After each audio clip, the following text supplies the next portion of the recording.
J'aime beaucoup le Canada.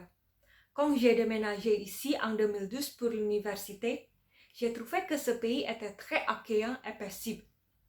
Même si je suis une minorité visible, la plupart du temps, les gens me traitent quand même avec respect. Aussi, j'apprécie l'accès à l'eau potable, l'électricité, de beaux paysages, des montagnes, des lacs, des grands trottoirs pour les piétons, etc.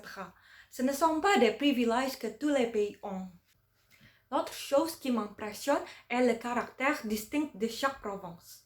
Par exemple, la Colombie-Britannique regorge de forêts, de montagnes et de littoraux. L'Alberta a des montagnes rocheuses et beaucoup de plaines. L'Ontario est multiculturel et a une très grande ville comme Toronto. Il a aussi les chutes Niagara. Et le Québec a une belle langue française. Je pense que chaque province contribue quelque chose pour le Canada. Je trouve que le gouvernement du Canada a fait un bon travail. Ce n'est pas facile de gérer un pays de 38 millions d'habitants aux origines ethniques et socio-économiques différentes. Chaque personne a ses intérêts, sa culture et sa langue. C'est impossible pour le gouvernement de rendre tout le monde heureux. Il n'y a pas le gouvernement parfait. En tant que tel, comme ce que John F. Kennedy a dit, ne demandez pas ce que votre pays peut faire pour vous, mais demandez-vous ce que vous pouvez faire pour votre pays.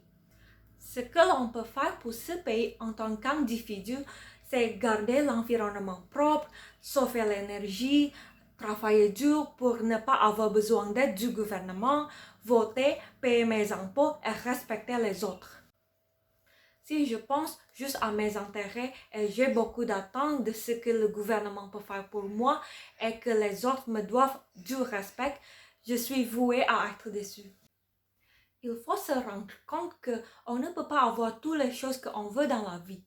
Au lieu de se concentrer à recevoir, concentrons-nous à donner. Parce qu'on va se sentir bien quand on fait quelque chose de bon pour les autres ou pour ce pays. Malgré la différence entre nous, on peut quand même s'aimer et se respecter l'un l'autre et continuer de bâtir notre beau pays ensemble. Ce sera notre fierté en tant que citoyens canadiens.